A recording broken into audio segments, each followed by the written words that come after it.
And I'm here to present the question, why is racism still persistent in Chicago? More specifically, I'm going to be focusing on institutional racism.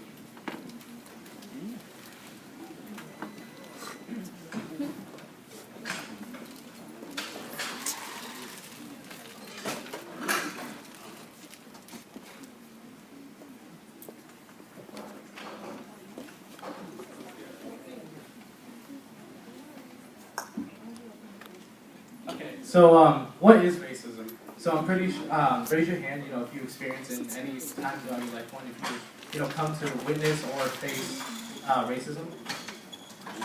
Okay, yeah. So racism has been existing ever since the first civilization. So it comes in many different forms.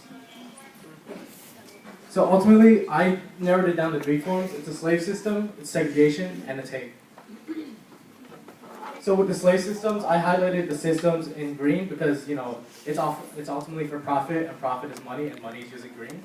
And so the earliest slave systems, I found that you have the encomienda system, which was placed by Spaniards on indigenous populations, and you also have the more commonly known cotton farming and sugar farming in the Americas.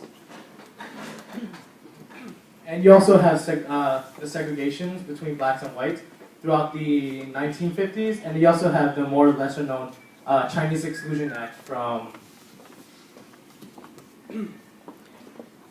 1882, which was in place due to how there was a large population of Chinese immigrants coming into Americas, but then they were banned because of the Americans afraid that they would take their jobs. And then ultimately you have hate. So the picture on the top is from the 1919 Chicago race riots. And then the picture on the bottom is from the 2014 Ferguson protest. And it's eerily very similar to one another, seeing how they're so distanced apart.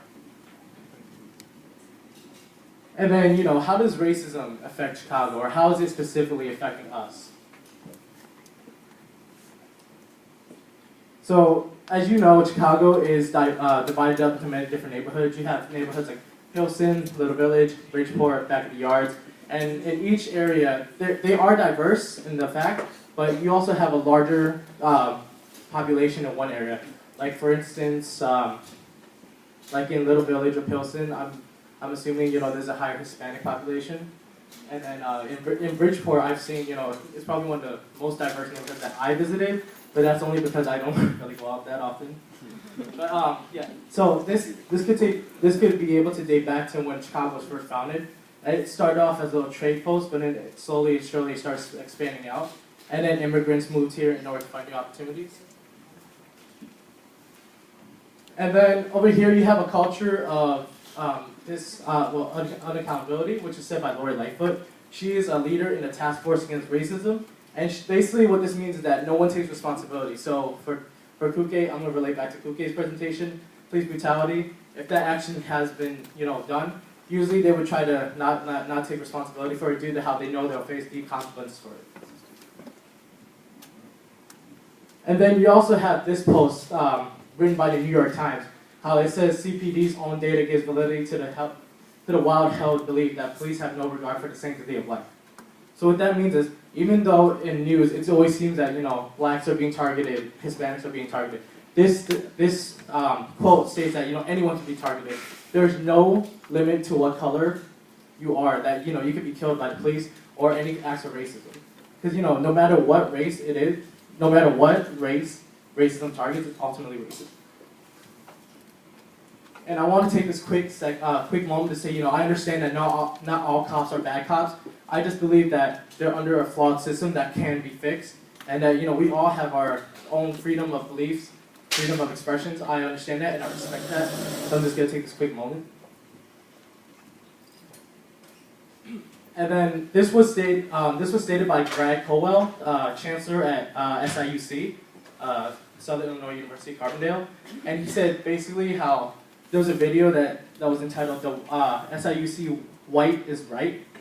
So I'm not trying to discourage anyone from attending this school, but I'm saying how basically he said, we cannot let those in the media try to take advantage of us. So in a lot of protest videos, you see how basically they use certain type of words to label one another. So like if you have large groups of minorities, they label them as thugs, criminals, and whatnot. when you have a riot going on because of a hockey game, they're like, oh, like naive young kids, like what's the difference?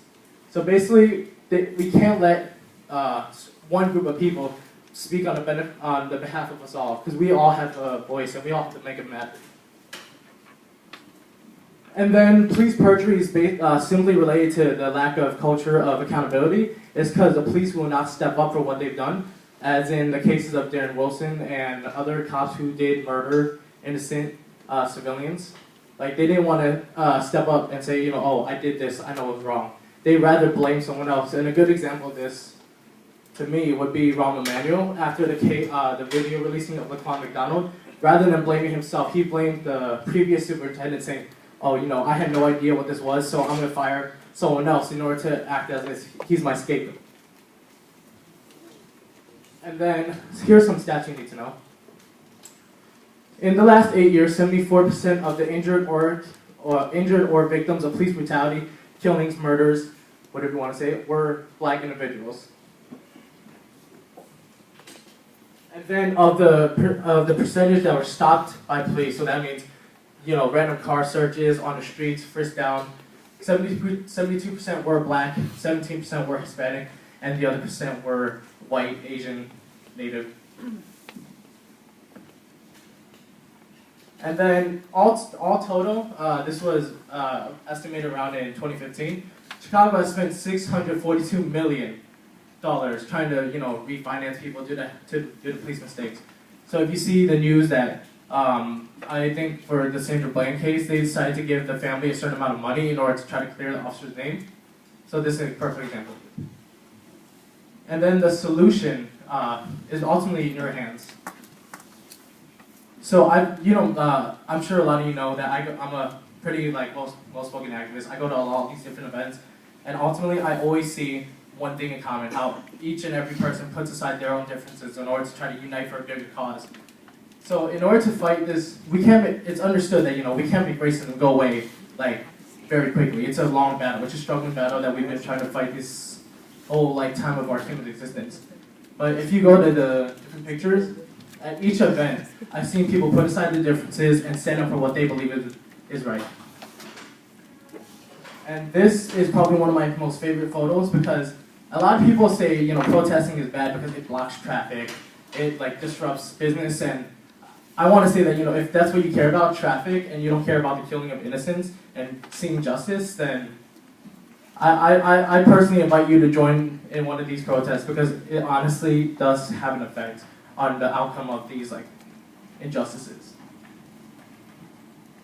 And ultimately, we have to band together in order to stand up for these different causes, because alone, we're ultimately going to be ignored. But if we stand together and make our voices heard, then we can ultimately make a change.